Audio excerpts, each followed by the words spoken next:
Buenos días, buenas tardes, buenas noches. Estamos pues otra vez con otro podcast de la editorial La Protesta. Antes de comenzar, unos asuntos importantes. Primero, agradecerle a Manuela Prens, que es la que hizo la imagen que ustedes deben estar viendo de fondo en el podcast. Pues ella es ilustradora, una ilustradora muy tesa, y una amiga pues muy importante como para nosotros. Entonces nos ayudó un poco con la ilustración. Agradecerle también a Juan Pablo Cifuentes, que como ya lo hemos mencionado pues en algunos podcasts pasados, nos ha ayudado con la edición de los videos y de los audios de los podcasts. Entonces agradecerle a él nuevamente como por esta gran ayuda que nos brinda.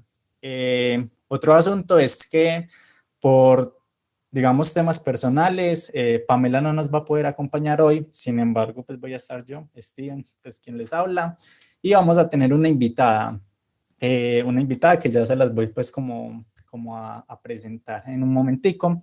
Pero antes de eso les contamos que próximamente vamos a estar tocando algunos temas en relación con las problemáticas que están pasando pues en Colombia en este momento.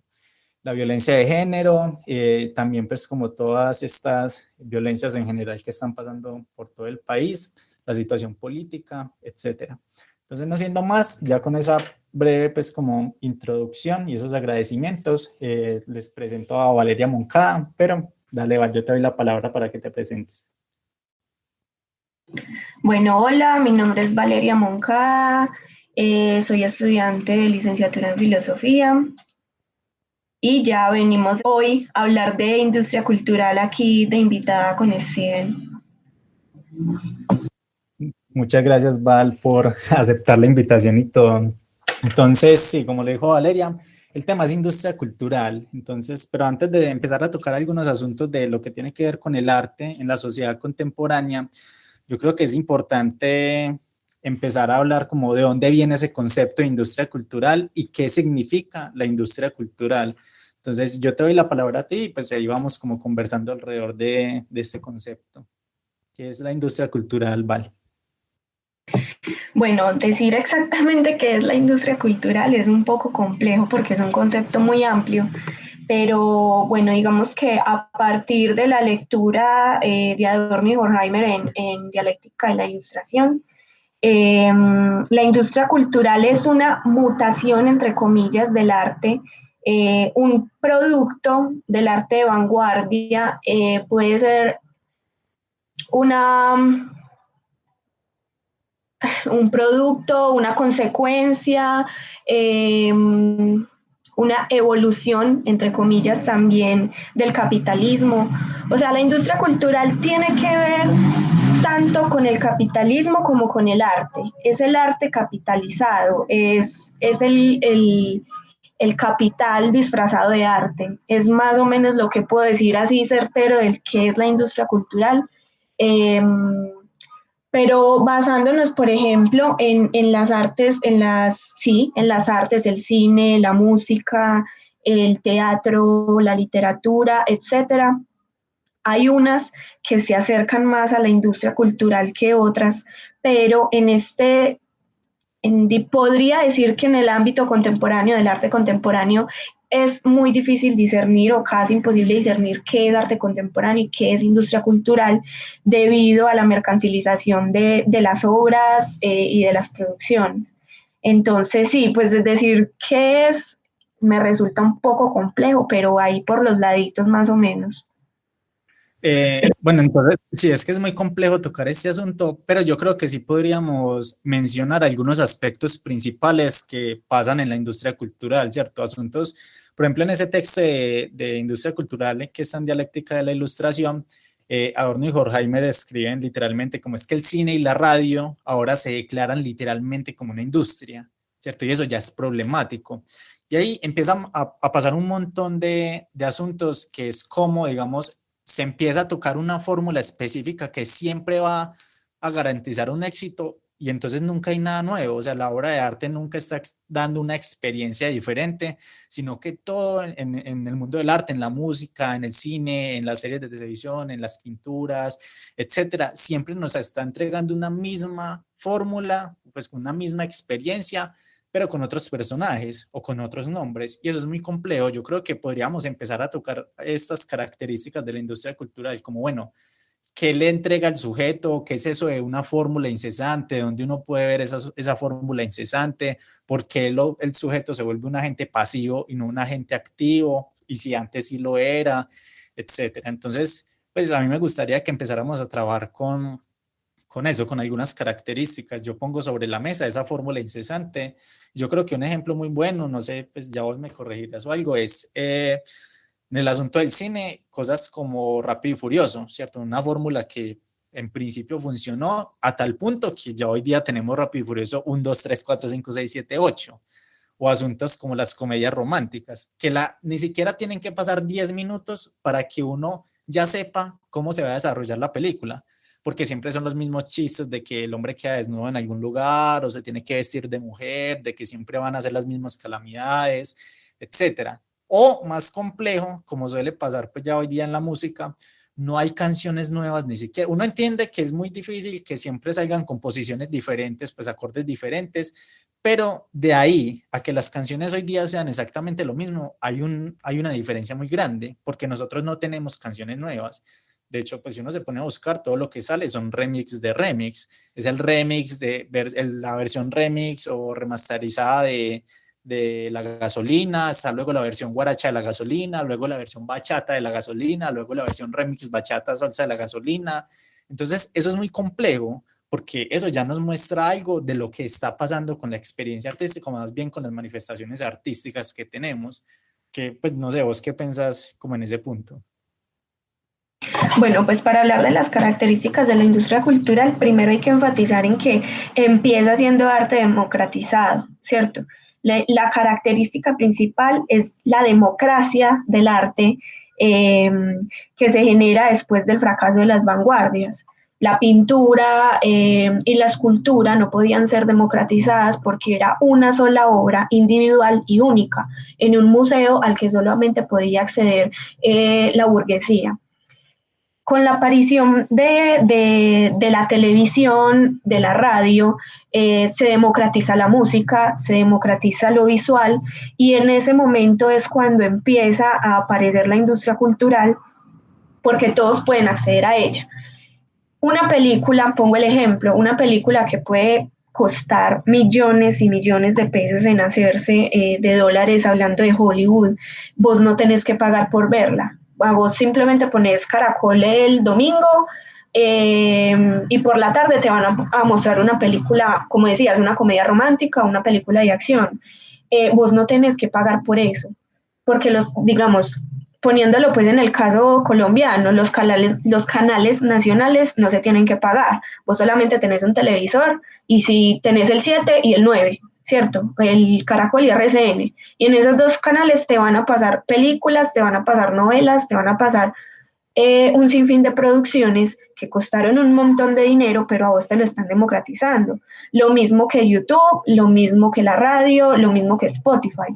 Entonces, es la democratización como primer elemento. Como decías vos, la reproductibilidad, ¿cierto?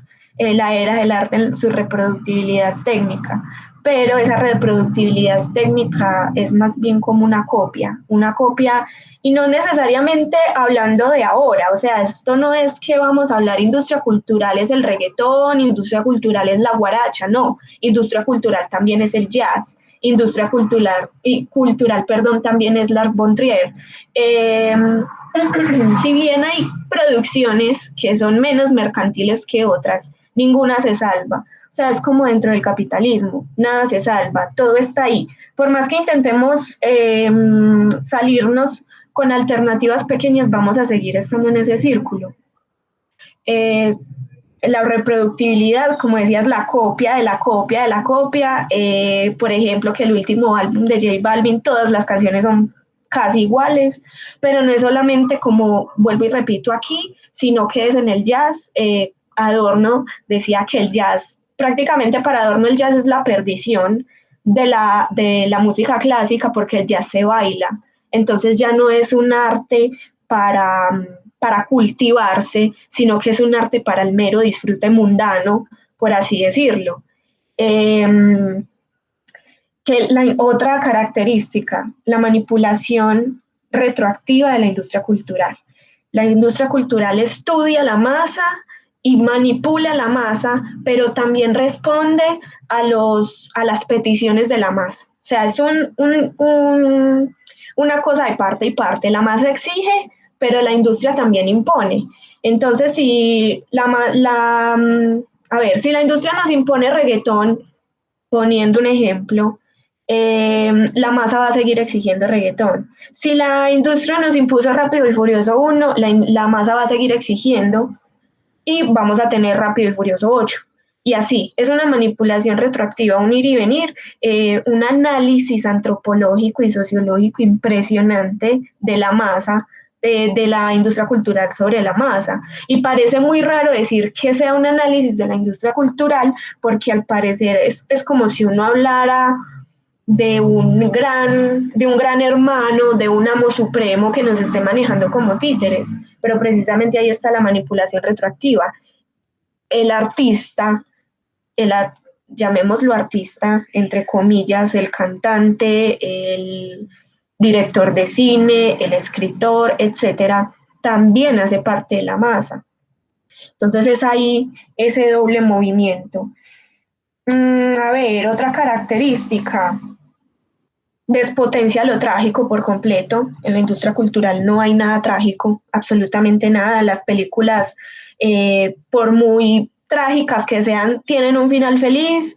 Si se muere un personaje, no se muere el otro. Si vos buscas, por ejemplo, en Instagram, vos tenés en Instagram o en Spotify, no me acuerdo cuál de las dos, vos buscas música y te dice música para el día, música para estar contento, música para todo, menos música para deprimirse. O sea, no hay absolutamente nada que te permita estar triste. Es lo mismo que el capitalismo, es esa noción de éxito.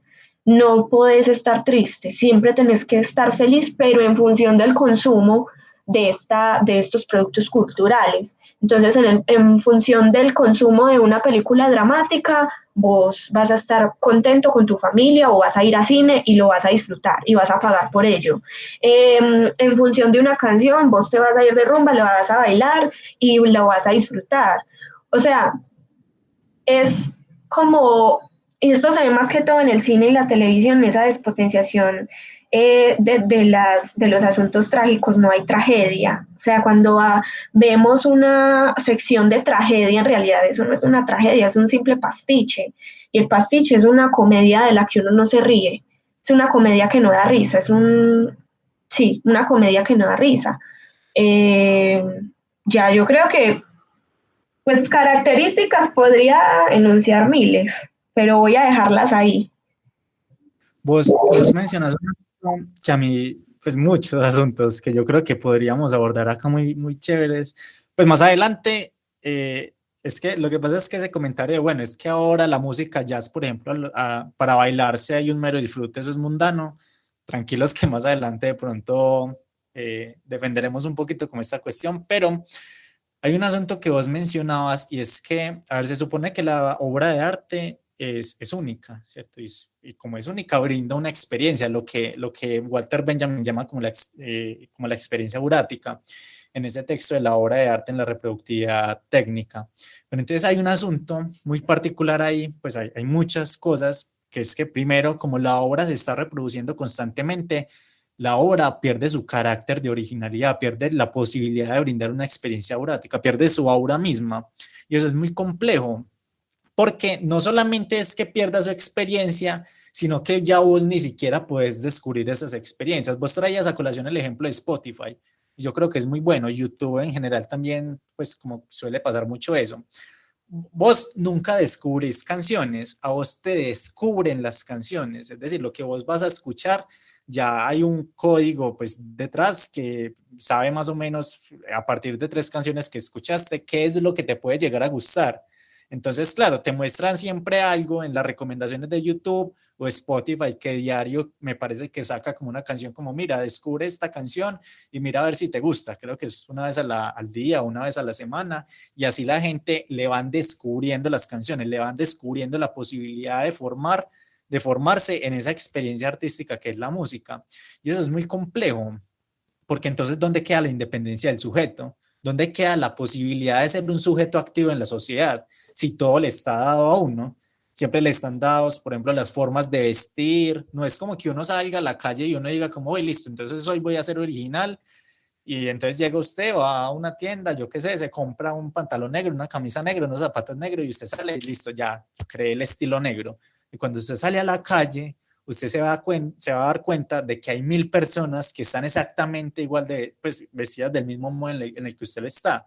Es decir, que esa experiencia que usted supuestamente le están brindando en ese almacén de que no, es que mira, esta camisa está hecha únicamente para ti, esta camisa es exclusivamente tuya, eso es mentira. Te la están vendiendo, pero te la están imponiendo también en la forma de vos vestirte, de vos comportarte, en la música que escuchas, en las series y las películas que ves, etcétera. Y eso es muy complejo. Incluso porque, pues vos ya mencionabas un asunto del capitalismo, pues es que el capitalismo se suele decir que tiene el poder del rey Midas, pero en lugar de convertir en oro todo lo que toca, lo convierte en mercancía, y en una mercancía que está como lleva a un disfrute del sujeto, nunca una infelicidad.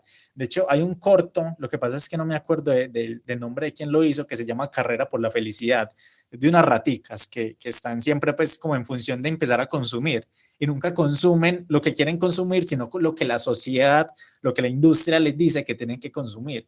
Entonces le venden la idea de que no, es que para ser feliz tienes que tener este carro. Y entonces la ratica se compra el carro, luego le dicen, no, es que es este televisor. Y se compra el televisor y ya siempre se siente vacía y entonces empieza luego a consumir alcohol hasta que llega el punto donde empieza a consumir antidepresivos, ¿cierto? Eso es como algo muy, muy particular. Entonces, pues yo quisiera como que habláramos un poquito de cómo es eso que la gente, pues que los sujetos ya no tienen la posibilidad de tener experiencias con el arte porque las experiencias siempre les son dadas y dónde queda, por ejemplo, esa posibilidad de ser un agente activo en la sociedad si todo se le está dado a uno.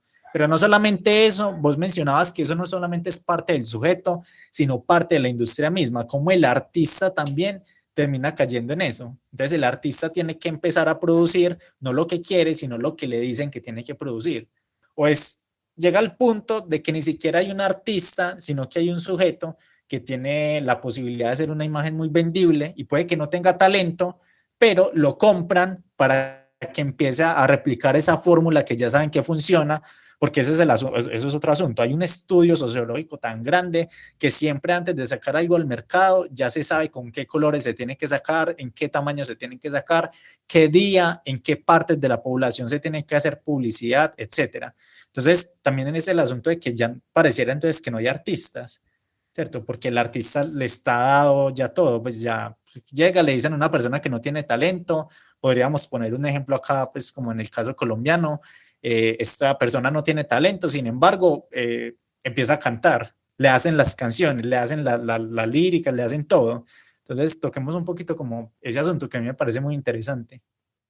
Bueno, vos hablabas del aura al principio, ¿cierto? Y más o menos como para aterrizar qué es el aura, el aura permite conocer la obra, pero no totalmente. O sea, el aura deja un espacio al misterio, al vacío, es como una lejanía cercana con la obra, ¿cierto?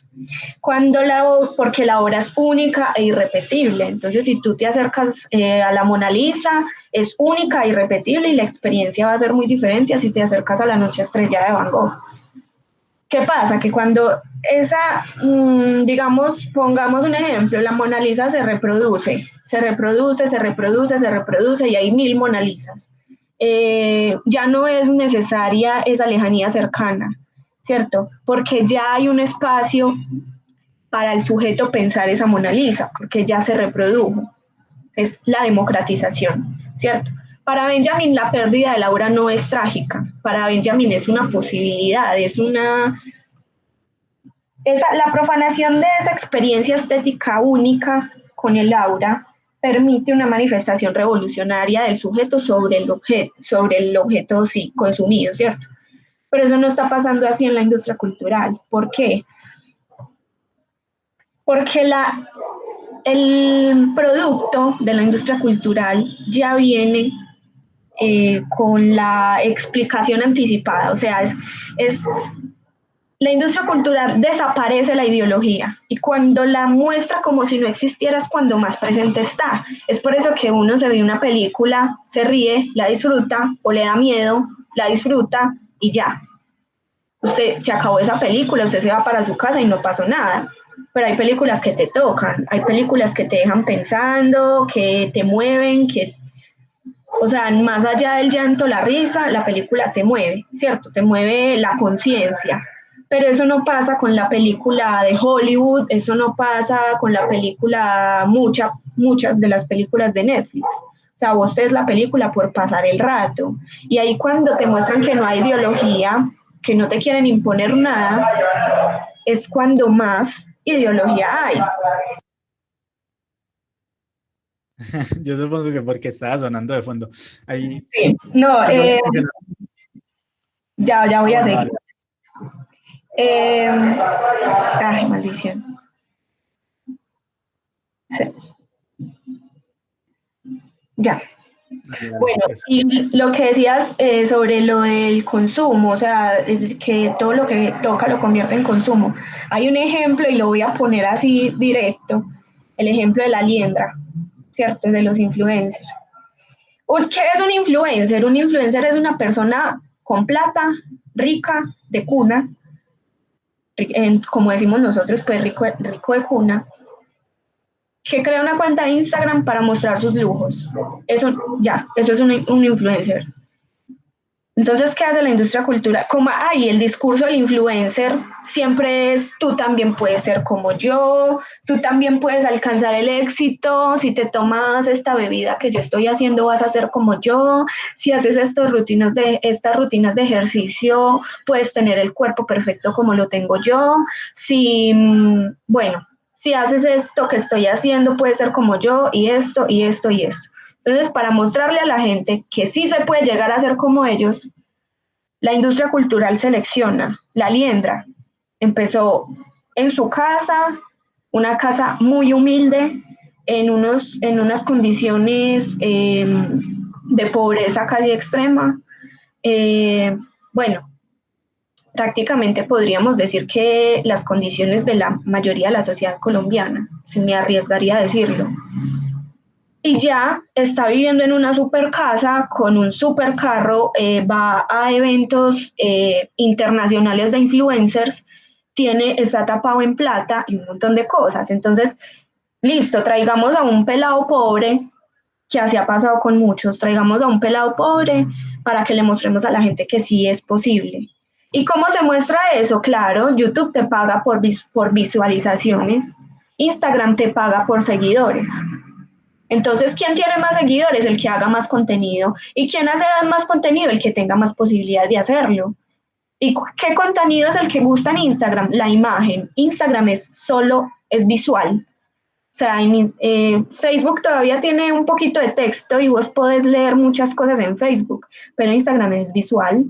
Y por eso los niños hoy usan tanto Instagram. Los niños pequeños de 10, 12 años usan tanto Instagram, porque es la imagen, es la foto que muestra, es la foto que ostenta, es todo lo que nos dicen los influencers, perdón, que podemos llegar a hacer. Entonces es en eso de que cogen al artista, aunque no tenga talento, y lo llevan y lo ya. O sea, hay una separación importante que me parece que es precisa hacerla acá, y es que de alguna manera Adorno separa la alta cultura con la cultura de masas, con la cultura popular. La cultura popular es el arte de los pueblos, es lo que aquí diríamos la cumbia, pero la cumbia que se toma como folclore. Es el vallenato, pero el vallenato, no el vallenato de ahora, sino el vallenato que es patrimonio. Eh, Son los palenques. O sea, esa es la cultura popular.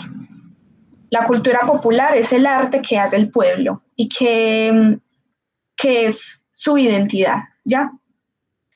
La cultura de masas es de lo que estamos hablando ahora y la alta cultura está por el arte que no se democratiza, por el arte que tiene que ver con la Bildung, nada tiene que ver con la Bildung, una película de Harry Potter, o sea, todo lo que está como encima, ¿cierto? Entonces, digamos que de alguna manera no todos los artistas empiezan siendo en la cultura de masas. Hay muchos artistas y de hecho muchos artistas que tienen talento y que empiezan desde abajo y que pongamos el ejemplo de cantantes, eh, de actrices, de actores que empiezan desde abajo con recursos precarios, pero ya están en la cima del estrellato, ganándose Grammys, porque ahora cualquiera se gana un Grammy, haciendo un montón de cosas, mostrándose con ropa ostentosa, mostrando su dinero, mostrando un montón de cosas que finalmente es el producto de esa industria cultural y que él mismo sabe que no todo el mundo puede tener. Vos mencionabas, hay un asunto que a mí siempre me ha parecido muy complejo. Bueno, primero hay que resaltar como lo que vos decías. Hay, digamos, en el cine ya no está, bueno, no en todo el cine, no está la posibilidad de pensarse. De hecho, pues si uno se pone a ver una película como Avengers, nunca hay una pausa que le permita pensarse a uno lo que acaba de pasar en una escena. Siempre es Capitán Marvel contra Capitán no sé quién, o Hulk contra Capitán América, o Thor contra yo no sé quién, y siempre hay acción constante, nunca hay un espacio en el que uno se tenga que pensar como, uy, vení, pero es que qué implica para este personaje o para toda la historia lo que acaba de ocurrir.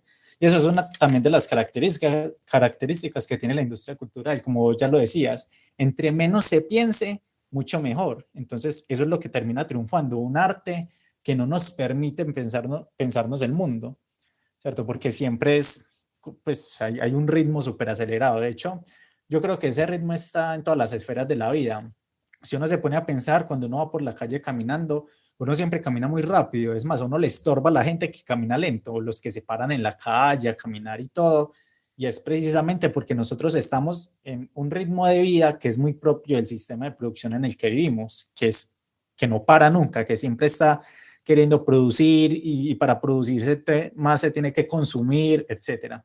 Pero entonces, de esta posibilidad, pues que no todo el cine nos permite pensarnos el mundo y pensarnos a nosotros mismos para formarnos, uno podría pensar como, bueno, pero es que no todo es así. Hay películas que sí lo permiten, hay artistas que sí hacen una crítica social. Y acá hay algo muy complejo, porque sí, es verdad, usted se puede ver una película como, no sé, El Hoyo o como esta de Parasite, ¿cierto? Que son películas que a usted le están mostrando una realidad muy cruda. Pero entonces, ¿qué pasa? Usted se ve la película, usted va a cine, se ve la película, se come unas crispetas, y usted empieza a pensar como, uy, qué realidad tan fuerte la que me están mostrando. Pero inmediatamente usted sale del cine, usted ya deja de pensar en eso y eso no transforma al sujeto, eso no transforma a la sociedad. Algo que tiene un potencial tan grande termina no haciendo nada, termina por no llevar a ninguna praxis de ninguna forma. Y eso es muy complejo, porque entonces resulta que esa posibilidad de la rebeldía no es que exista la rebeldía porque existe el sistema. Quizás puede pasar que existe la rebeldía porque el sistema permite que exista la rebeldía para crear una especie de pequeñas microexplosiones que nunca se van a juntar para cambiar como una totalidad. Yo no sé, a mí me parece, bueno, podríamos poner un ejemplo acá en la música. Bueno, no quería poner como ejemplo con un género que no me gusta, pero yo creo que eso pues tampoco como llega a invalidar mucho. Si a vos te parece que no es correcto, podemos dar otro o hacemos la claridad. A mí, por ejemplo, Alcolíricos, ¿cierto? A mí Alcolíricos no me gusta, pero con Alcolíricos pasa algo muy particular y es que entonces ellos empiezan a cantar la realidad del barrio, a hacer una crítica, por ejemplo, a la industria del rap, empiezan a hacer una crítica social, un montón de asuntos, pero luego terminan siendo una mercancía, que es la mercancía entonces de la rebeldía. Claro, es que yo critico a los raperos que tienen que cobrar una boleta de 100.000 pesos para ir a un concierto y no sé qué. Entonces yo critico todas estas injusticias. Luego, 5 minutos después, yo estoy en las mismas condiciones. Eh, digamos, ofreciendo una boleta de 50.000 pesos en el Pablo Tobón Uribe para que la gente me vaya a escuchar.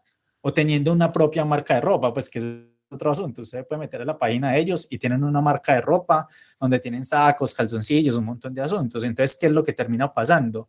Esa posibilidad de la rebeldía, el sistema como que la permite, porque es la posibilidad de que otras personas que quieren ser rebeldes consuman eso, o sea, como que no deja que se pierda nada que pueda ser consumible, todo es consumible, incluso la posibilidad de ir contra el sistema, ¿cierto? El anarquismo, ese mismo rap pues, del barrio, etcétera. No sé, yo, pues, ¿qué pensás vos, por ejemplo, de eso? De cómo no termina por haber la posibilidad emancipatoria o de una transformación con las películas que sí dejan pensar o con eso que se presenta como diferente. Bueno, voy a hacer una claridad y es que en lugar de la palabra rebeldía voy a utilizar la palabra disonancia, porque precisamente la palabra rebeldía ya está mercantilizada hasta más no poder. Y hay un asunto aquí que, como te decía al principio, esto es muy parecido al capitalismo. Es más, no es que sea muy parecido, es que la moda, la industria cultural y el capitalismo son hermanitos. O más bien, la moda y la industria cultural son hijos del capitalismo y los más efectivos de todos. Entonces es imposible salirse de ellos. Para los rebeldes hay una moda de los rebeldes. Para los antimoda hay una moda de los antimoda. ¿Cierto? Para todos hay un lugar en la industria cultural, para todos hay un lugar en la moda. ¿Qué pasa? Ese carácter disonante que empiezan a tener los artistas y alcolíricos es un ejemplo súper acertado. Claro, empieza a ser la disonancia, la fuerza de la negación. Vamos a cuestionar esta idea de éxito que nos está presentando el mercado, vamos a hacer crítica en la canción, lo vamos a explotar desde adentro, bueno, un montón de cosas. Pero entonces luego pasa lo que vos estás diciendo, el sistema los absorbe y los obliga a que tienen que producir, a que tienen que llevar un estilo de vida particular para ser parte del gremio de los artistas reconocidos, porque si no llevan ese estilo de vida, entonces no van a ser los artistas que ellos quieren ser. Otro ejemplo, Margarita Siempre Viva. No me gusta Margarita Siempre Viva, pero me he dado cuenta y conozco pues algunos de sus movimientos y es listo, empezaron siendo un alternativo disonante, pero entonces ya están, o sea, no se han mercantilizado del todo, pero para allá van y van que se las bogan. Y eso finalmente no es culpa del artista, o sea, aquí decir que el artista lo hace por voluntad es irresponsable porque aquí nadie actúa por voluntad, aquí se actúa es por imposición y a ellos les imponen, listo, es que para vos poder sonar tenés que ir al altavoz a presentarte, porque si no, no se va a poder, no te van a conocer. Es que para vos sonar y para poder comer, porque como decidiste ser artista y tenés que comer, vas a tener que comprar la boleta, porque vas a tener, perdón, que vender la boleta, porque si no, entonces no, vas a ser uno más del montón. Entonces, también en esa competencia que se nos impone, quién es el mejor, quién es el más reconocido, quién es el más escuchado, ocurren este tipo de cosas. Lo mismo pasa con el cine, lo mismo pasa con la moda, o sea, voy a poner un ejemplo muy claro de, bueno, lo que me decías de que todo va muy rápido, claro, es el asunto de la fast fashion. La moda influye en la industria cultural con la fast fashion de una manera impresionante y es que lo que escuchamos ayer ya no lo estamos escuchando hoy. Y la industria cultural, Steven, cabe aclarar que no es solamente la música, la televisión, la radio, el cine, no, esto ocurre también con las noticias del país. Ahorita que estabas hablando de que iban a hablar de las problemáticas del país, ya se nos olvidaron las noticias de principio de año, ya se nos olvidó los 18 niños asesinados, en 1 o 2 meses ya se nos van a olvidar las masacres que hubo este mes. O sea, es el asunto de lo rápido que corre el sistema para que se nos olviden las cosas y presentárnoslas como nuevas. Por ejemplo, y un ejemplo certero aquí es Stranger Things. Stranger Things es una recopilación fiel de los 80. Nosotros no vivimos en los 80, pero mucha gente que vivió los 80 sí la ve y la disfruta, porque es una nostalgia del pasado. pero nos hacen olvidar tan rápido que valga la redundancia, se nos olvida que son producciones que ya existieron. O sea, que son cosas que ya vimos, que son cosas que ya utilizamos. El ejemplo de la fast fashion yendo a la ropa.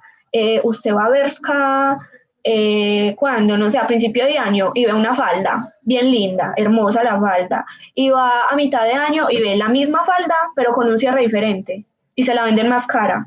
Y va a fin de año y ve la falda con 2 cierres y otro color, pero es la misma falda. Y este asunto también de la falsa conciencia al consumir eso por el olvido. ¿Qué pasa? Vamos a poner ejemplos de las pequeñas revoluciones que estamos haciendo actualmente. Una persona vegana, pongamos el ejemplo, una persona vegana fue y se compró una camisa de algodón, pero esa persona vegana no sabe la implicación que tiene la producción de algodón en el medio ambiente, en los animales, en las personas que la producen. O sea, no sabe la implicación que tienen las semillas Monsanto en la producción de algodón, la repercusión del cáncer en las personas que producen ese cultivo de algodón. Una persona que se declare feminista, ejemplo, va y se compra una camisa que dice feminista en Zara, pero no sabe que Zara explota a trabajadoras en Bangladesh, en su mayoría mujeres, y les paga $1 al día o creo que es a la semana, no recuerdo bien, pero les pagan pésimo. Y se caen los edificios con personas trabajando adentro y no pasa nada. Y Zara sigue vendiendo sus camisas que dice feminista, ¿cierto? Es también, o sea, no es culpa del artista, pero también es esa falsa conciencia de la gente, de la masa, otra vez esa manipulación retroactiva, la imposición de la industria, pero también la petición de la masa. O sea, es que te estamos pidiendo que para poderte consumir y consumirte con prestigio, tenés que cobrar, o sea, tenés que valer algo. Lo mismo con la ropa, o sea, no es lo mismo comprarse una camisa en un mercado de segunda a 5.000, 10.000 pesos, que comprarse esa misma camisa nueva a 60.000 pesos, porque no te estás poniendo la camisa, te estás poniendo el prestigio. El artista no está vendiendo la boleta, el artista está vendiendo prestigio, está vendiendo una posición, ¿cierto? O sea, es un tema, como te digo, que la moda, la industria cultural y el capitalismo, esto es un círculo, se complementan de una manera perfecta los tres. Entonces, es también en ese tema de la fast fashion, de ir tan rápido, de que se nos, pues sí, se nos olvida. Nosotros, a mí ya se me olvidó, no sé, que escuchaba hace 5 años. En, y ese carácter disonante, pues es complicado porque sí, Lady Gaga. Lady Gaga es un caso aparte, no me toquen a Lady Gaga. No, mentiras, ese carácter disonante es complicado porque, por ejemplo, se ponía una vez el ejemplo de que puede que hayan bandas de alternativas que son disonantes y por eso vos no las conoces y por eso vos no las has escuchado, porque se resistieron a la masificación. O hay películas disonantes que vos nunca has visto ni las encontrás en internet, ni en Netflix, ni en ninguna parte, porque se resistieron a esa masificación. Pero entonces ahí vamos al tema de cómo va a ser disonante, y para mí va a ser algo disonante, algo que nos permite que se conozca. Entonces ahí vamos a esa doble vía de la industria cultural, de que no todo es malo, como decías ahora, vos intentás rescatarlo mucho, yo soy de alguna manera muy adorniana porque para mí todo es perdición, pero sí hay una esperanza de disonancia ahí. Antes de llegar a ese punto, pues yo tampoco es que quiera rescatar completamente la industria cultural. Es que hay un asunto que yo quiero que pues no se pierda de vista, y es como, pues es que pareciera entonces que el artista ahora como que pierde independencia, esa libertad que había ganado el arte alrededor pues de la historia del arte como que se pierde, porque claro, nosotros sabemos que con el arte moderno, el artista gana la independencia de poder pintar lo que él quiere pintar, ¿cierto? Con el arte contemporáneo, con todo lo criticable pues que puede hacer, de cierta manera el artista gana la posibilidad o la libertad de expresar de la forma en la que quiera hacerlo. Ya no tiene que tener el super estilo marcado pues en unos trazos específicos, sino que puede hacer una obra con papeles reciclables de buñuelo, ¿cierto? Pero entonces toda esa independencia que ha venido ganando el arte y que ha venido ganando el artista, pareciera que se pierde, porque es que el artista tiene que comer, pues porque si el artista no hace un arte que le permita, pues normalmente el arte no le permite pues vivir al artista, sino cuando se inscribe en esa lógica. Es un caso muy, yo creo que muy particular, es lo que pasa en América Latina con el arte en los 50 y en los 60 que entonces digamos, a los artistas les decían, no, venga, es que yo necesito que usted me pinte la violencia de su país para poderlo llevar a las galerías de Estados Unidos, de Francia, de Alemania, etcétera. Y muchos artistas llegaron a pintar la violencia de su país sin siquiera querer pintarla. Es más, mucho tiempo después, por allá en los 80 y en los 2000,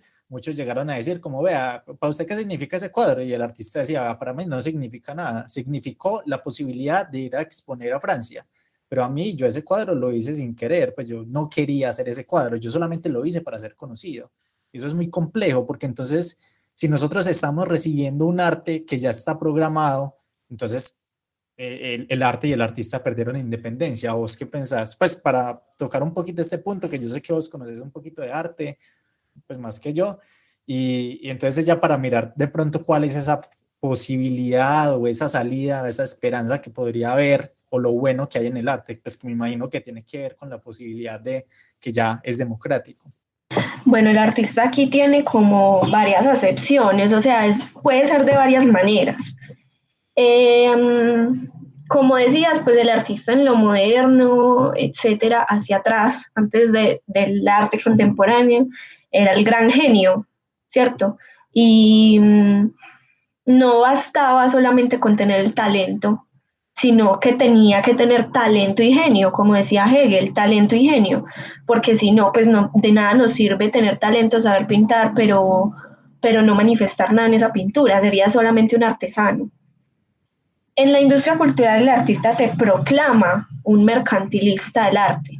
De hecho, creo que es Andy Warhol que dice, no, es que yo soy un negociante de arte. Él utiliza una palabra, no recuerdo en este momento bien qué es, pero sí, o sea, lo que dice es, sí, yo hago arte es para vender.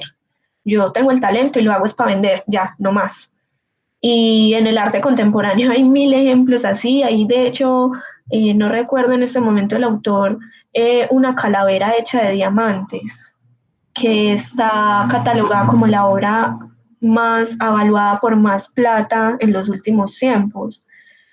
O sea, es una cosa impresionante la forma en la que el artista ahora ya no es genio, el gran genio, sino que es un instrumento. O sea, el artista es el medio.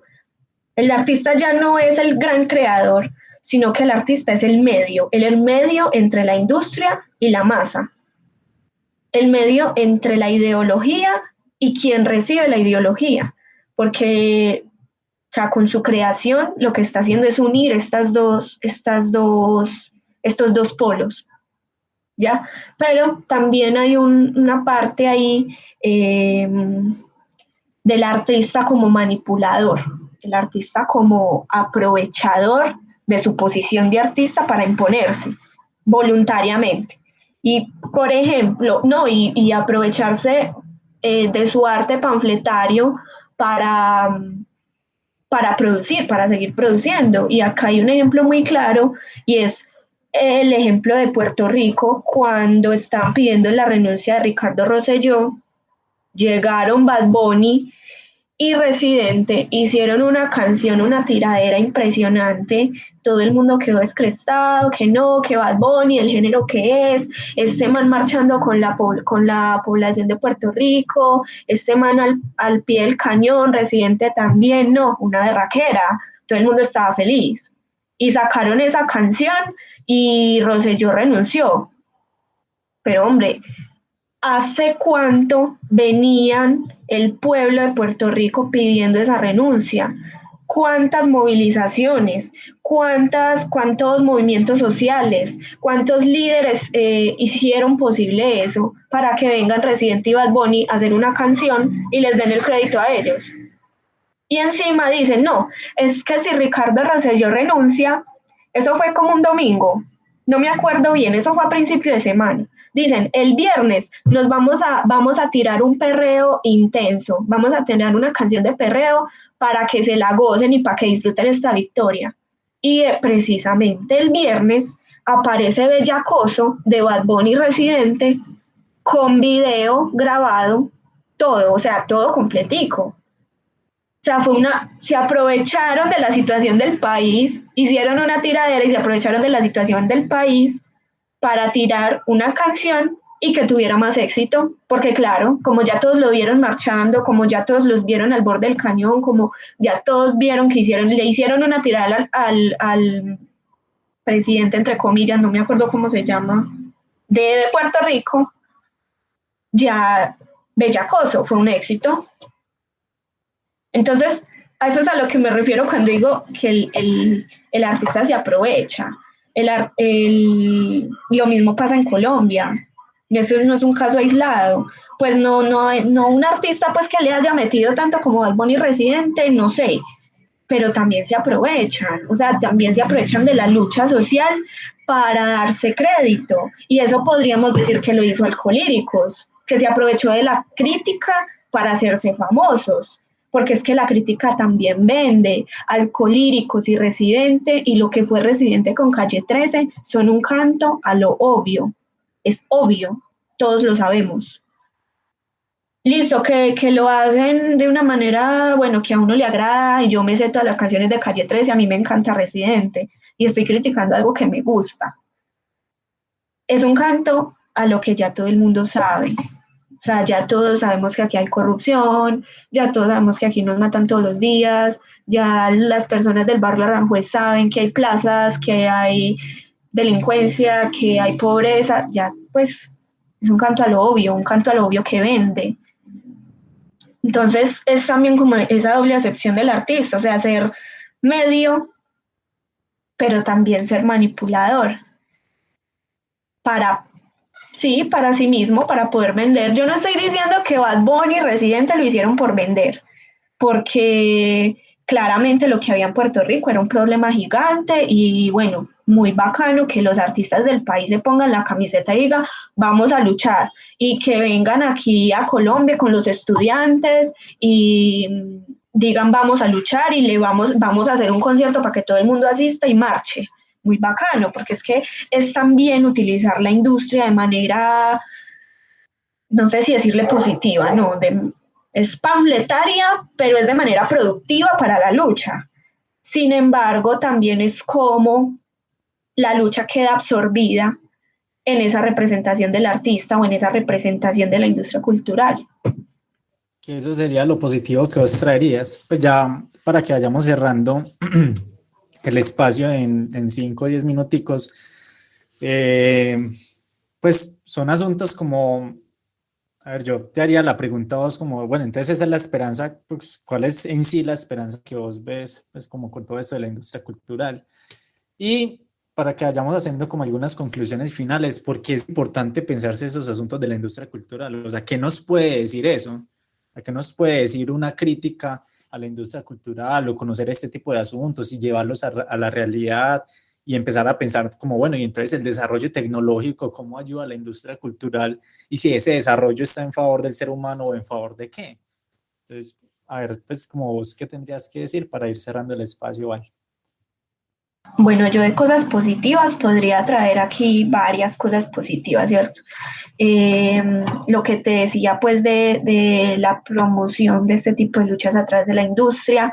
No hay que desconocer que a través de la industria se ha democratizado la educación, entre comillas la educación, que pongamos un ejemplo, o sea, en pandemia todo el mundo, no todo el mundo, o sea, quienes tienen la posibilidad de aprender un idioma, quienes tienen la posibilidad de hacer ejercicio, quienes tienen la posibilidad sí, de aprender ciertas cosas, pudieron hacerlo por esta democratización y por la industria cultural, por el desarrollo tecnológico, pero o sea, también hay que tener en cuenta ahí que no está alejada del capitalismo y que la industria cultural también empobrece, también deplora las condiciones de vida de las personas, o sea, y también marca tajantemente la diferencia de clases. Sin embargo, pues rescato eso, rescato que o sea, la industria puede ser muy progresista en el término bueno y en el término malo. No sabría cómo decirlo, pero nos abre posibilidades. O sea, la industria cultural nos tiene aquí en este momento hablando de industria cultural. Y eso puede ser un aspecto a destacar. Porque es importante, pues, todos estos asuntos de la industria cultural, porque es importante hacer esa crítica o conocer lo que pasa con la industria cultural, pues porque es importante prestarle atención a eso y traerlo a colación con el contexto, pues, en el que cada persona vive. Pues es importante, a mí me parece que es importante pensar cualquier cosa que esté cercana a nosotros. ¿Qué es lo que está cercano a nosotros? Como decía, la diferencia de clases, el empobrecimiento, la paz en Colombia, muchas cosas, o sea, todo lo que vivimos diariamente. Y todo lo que vivimos diariamente también está en redes sociales, también está en la música que escuchamos, también está en la televisión y precisamente pensar la industria cultural y hacerle una crítica al influencer, hacerle una crítica al artista, o sea, preguntarse por este tipo de cosas es importante porque desde ahí se desarticula la ideología. Como decía ahorita, parece que no hay ideología, pero cuando está más oculta es cuando más fuerte está la ideología sobre nosotros. Y pensar este tipo de cosas es desarticularla de cierta manera. Si bien no es eh, no sé, no es desconfigurar del todo este dispositivo, sí es poder ser un agente disonante ahí, porque la industria cultural está hecha para no pensarse.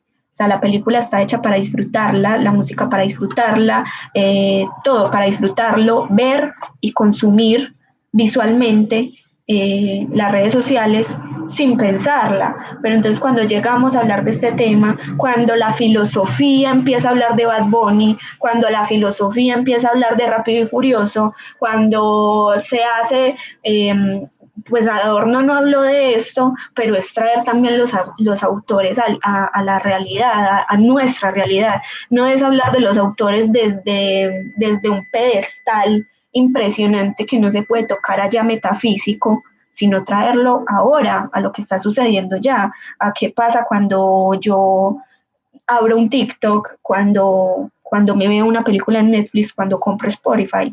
Es como la importancia de, primero, de la filosofía de aterrizarse y dejar de ser algo que está por allá metafísico que nadie entiende, porque cuando muchas veces que he hablado de industria cultural y hablo de telenovelas colombianas, de Bad Bunny, de películas de Hollywood, la gente es como, pues eso no es filosofía. Y sí, eso sí es filosofía. Y así se piensa la filosofía en acción, en el momento.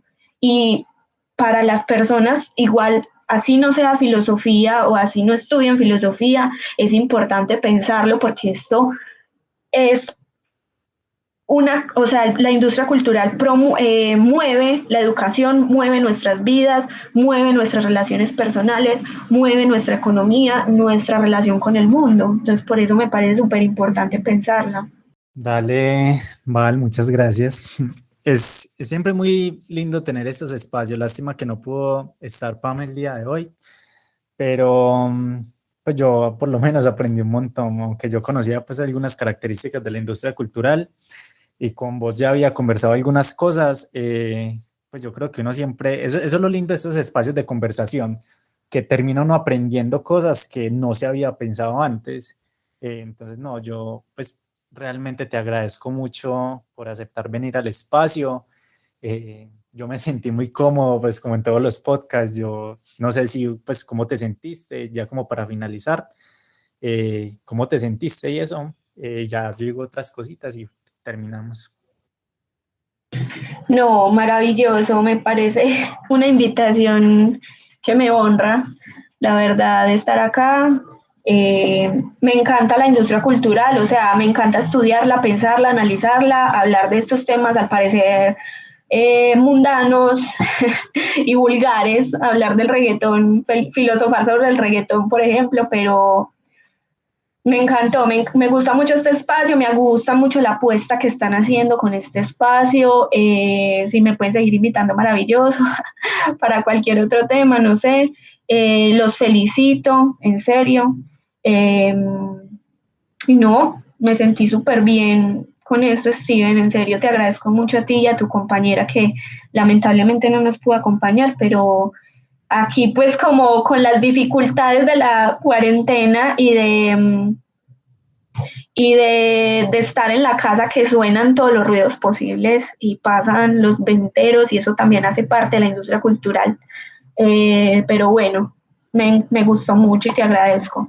Bueno, entonces gracias por asistir. Una última cosita, pues antes de finalizar, volver a agradecerle a Manu por la imagen pues que van a ver de fondo. En serio que pues para mí Manu, aparte de ser una amiga que yo quiero un montón, me parece que es una persona, una artista muy, muy, muy tesa. Entonces, pues igual en la descripción les vamos a dejar el Instagram de ella por si quieren ir a verla. Pues ahí no es como publicidad pagada, pero pues siempre es lindo conocer como esas personas que otros consideran muy valiosas. Entonces, agradecerle nuevamente a Manu por la ilustración, que sé que debe estar escuchando el podcast. Agradecerle a Pablo también, porque la ayuda que nos brinda pues es importante. Y esto da cuenta de algo, que uno no construye solo, uno siempre construye con los otros. Pues si han notado, en casi todos los podcasts hemos tenido invitados y aunque nosotros conocemos algunos de los temas que trabajamos, siempre es bueno ver otras perspectivas y reconocer que hay gente que sabe lo que uno no sabe y que uno tiene una carencia que puede llegar pues, que puede llegar a llenar con ese saber que el otro de cierta manera posee. Entonces, sí, pues para mostrar que se puede construir con los otros y las otras. Bueno, entonces, muchas gracias por haber estado en el podcast. Nos vemos el otro mes con uno o dos podcasts más, digamos, con las problemáticas sociales que está viviendo Colombia. Y recuerden, si tienen dudas, preguntas, comentarios, con lo que estén de acuerdo, con lo que no estén de acuerdo de lo que dijimos en el podcast, lo pueden poner en la parte pues, de los comentarios, que con toda seguridad que nosotros los leemos y las leemos. Entonces, gracias por escucharnos y nos vemos pronto.